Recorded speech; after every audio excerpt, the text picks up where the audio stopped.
বন্ধুরা, আজকে দুপুরে খাবার নিয়ে বসে গেছি। মেনুতে আছে এটা হচ্ছে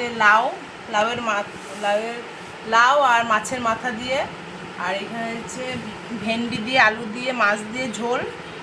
আর এইটা হচ্ছে আমার মায়ের হাতের বানানো, সকালে দেখিয়েছিলাম, পাবদা মাছ। এটা খুব, তুমি খাবা এটা? বেশ, ও খাবে বলছে, একটু ওকে দিই প্রথমে। এনে নাও নাও, ভালো হয়েছে, নুন ভালো বানিয়েছে। দেখি খেয়ে মা কেমন বানিয়েছে। সঙ্গে একটু পাতিলেবু হলে ভালো হতো, কিন্তু পাতিলেবুটা আজকে নেই। খেয়ে দেখি।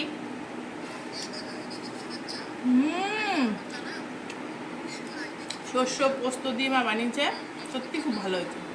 যে ক্যামেরাম্যান করছে তার মনে হয় খেতে ইচ্ছা করছে। খেতে ইচ্ছা করছে ক্যামেরাম্যান? না,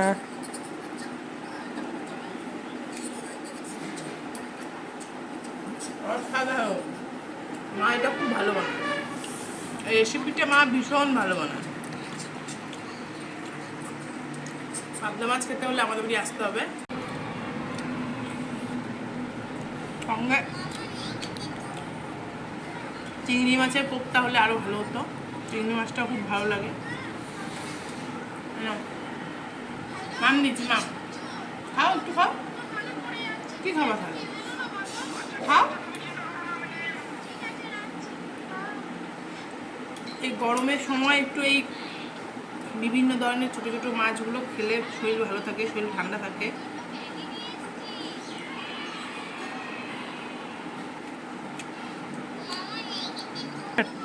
এই তরকারিটা এত স্বাদ হয়েছে যে মনে হচ্ছে পুরো ভাতটাই খেয়ে নিই। এই তরকারিগুলো আর খেতে ইচ্ছা হচ্ছে না, মন চাইছে না। তাও খেতে হবে, এগুলো ফেলে দেবো?